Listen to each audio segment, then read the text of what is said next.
उम्मीद है आप सब खैरियत से होंगे। मेरा ये पहला वीडियो है इस चैनल पे और इसमें हम डिस्कस करेंगे बेसिक इंग्लिश ग्रामर को।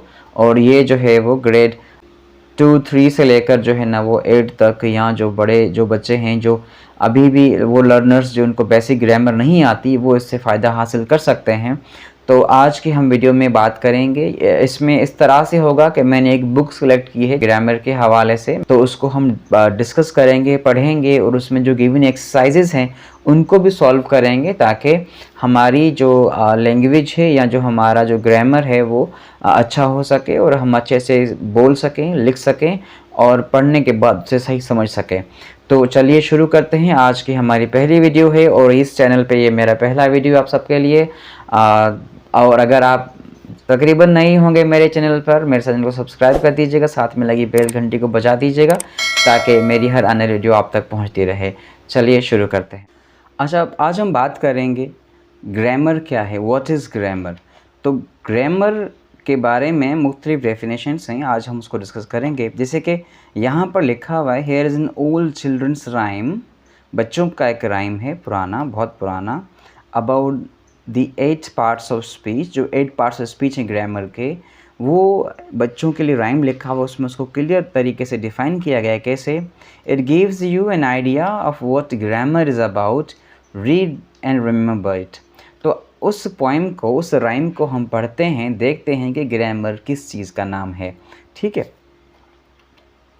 अब यहाँ पर जो गिवन है हमारे पास ग्रामर जो है लिखता है 8 पार्ट्स ऑफ स्पीच के बारे में। ठीक है, every name is called a noun. ये डिफाइंड है कि नाउन, जो भी नाम है वो नाउन है।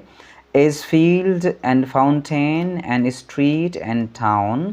तो ये जितने भी नाउन हैं, फील्ड, फाउंटेन, स्ट्रीट, टाउन, ये सारे के सारे नाउन हैं। Then in place of a noun the pronoun stands. तो हम नाउन की जगह पे किसको लिख रहे होते हैं? प्रोनाउन। तो in place of a noun the pronoun stands as he and she can clap their hands. तो यहाँ पर इमेजेस भी दिए हुए हैं हमारे पास, यहाँ किस तरह से हम जो है ना उसको पढ़ देख सकते हैं। अच्छा, उसके बाद है the adjective describes a thing. तो एडजेक्टिव को हम डिस्क्राइबिंग वर्ड कहते हैं। The adjective describes a thing as magic wand और ब्राइडल रिंग। तो हम गुड बैड तो हम पढ़ ही रहे होते हैं कि गुड भी एडजेक्टिव है, बैड भी एडजेक्टिव है, स्मॉल भी एडजेक्टिव है, शॉर्ट भी एडजेक्टिव है। वट एवर द वर्ड, जो कोई भी वर्ड हो वो डिस्क्राइब अगर कर रहा हो नाउन को तो हम उसे एडजेक्टिव कहते हैं। ठीक है, तो मैजिक, मैजिक के बाद नाउन है, तो मैजिक किसको डिफाइन कर रहा है? नाउन को। तो डिस्क्राइबिंग वर्ड हो गया, एडजेक्टिव हो गया। रिंग नाउन है हमारे पास यहाँ पर, तो नाउन जो ब्राइडल है ये किसके लिए यूज़ किया है? रिंग, रिंग नाउन के लिए, तो ये भी एडजेक्टिव हो गया। Most verbs mean action, something done. अच्छा, बहुत सारे वर्ब्स जो होते हैं उनका मतलब होता है एक्शन, जैसे कि कुछ होता हो, जो हो। ठीक है, like to read and write and to jump and run. तो ये रीड हमारे पास, राइट हमारे पास, जंप है, रन है, ये सारे एक्शंस हैं, ये वर्ब्स हैं। Then how things are done the adverbs tell. तो आपको पता होगा कि एडवर्ब क्या करता है? एडवर्ब मॉडिफाई करता है एक्शंस को, कि जो एक्शंस हैं, जो वर्ब है वो कब, कहाँ और कैसे एक्शन होना है, या हाउ ऑफन समथिंग हैपन्स, उसके लिए। और ये बता दूं, यहाँ पर ज़्यादा मेंशन नहीं है, लेकिन एक एडवर्ब दूसरे एडजेक्टिव के लिए भी हम यूज़ करते हैं और वही एडवर्ब दूसरे एडवर्ब के लिए भी इस्तेमाल हो रहा था। इस चीज़ को भी जहन में रखिएगा आप लोग। As quickly, slowly, badly and well.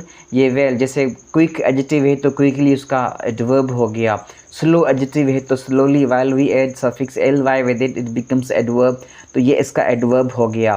Then bad के साथ हम जो है ना बैडली ऐड कर, एल वाई ऐड करते हैं तो बैडली हो जाएगा, लेकिन गुड के साथ हम गुडली नहीं लगा सकते हैं।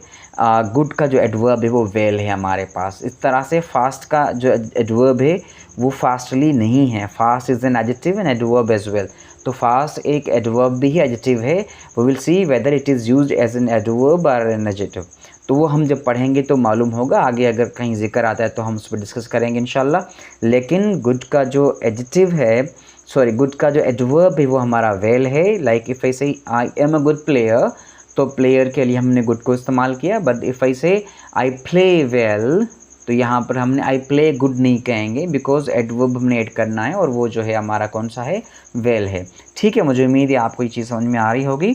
देन हमारे पास है द प्रेपोजिशन शूज रिलेशन। ये प्रेपोजिशन ही प्रीपोजिशन है somehow some at some level while I was still learning. I'm still learning, but while I was learning in the past, so I used to say preposition, but later on my teachers, very kind teachers, they just corrected that pronunciation, and then I learned that this is preposition not preposition. तो ये preposition नहीं है, ये preposition है, तो इसको preposition आप पढ़ेंगे।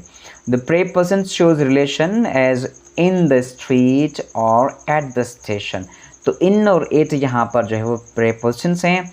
देन हमारे पास जो है नेक्स्ट जो पार्ट ऑफ स्पीच गिवन है वो है conjunctions join in many ways, like they join words, they join phrases, they join clauses, they join sentences, and then they join paragraphs as well। तो ये conjunctions होते हैं like sentences, words और phrase and phrase।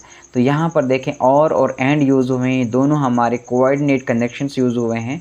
तो ये हमारे connections हैं, ये कनेक्टर्स हैं, कनेक्शंस हैं, ये कनेक्ट करते हैं हमारे आइडियाज़ को, हमारे वर्ड्स को, हमारे फ्रेजेस को।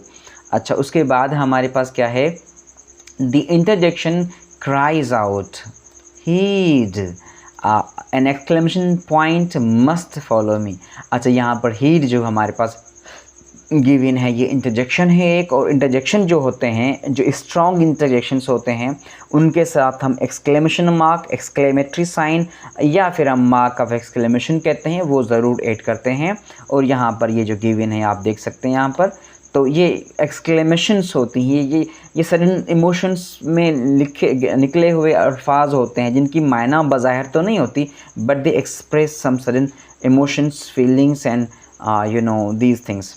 सो इस तरह से ये हमारा जो छोटा सा पहला सा वीडियो था जो कि हमने इस राइम पे डिस्कस किया कि ग्रामर क्या है। ग्रामर एक्चुअली जो है ना वो कुछ रूल्स एंड रेगुलेशंस का कॉम्बिनेशन है जो हमें सही से लिखने, बोलने और पढ़ने के समझ रखने के लिए हमें फ़ायदा पहुंचाता है।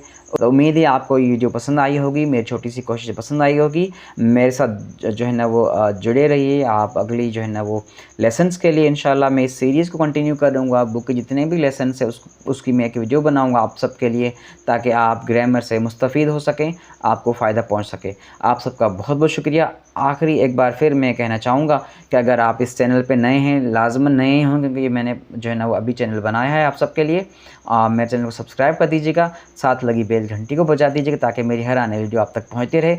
आप सबका बहुत बहुत शुक्रिया। अल्लाह हाफिज़।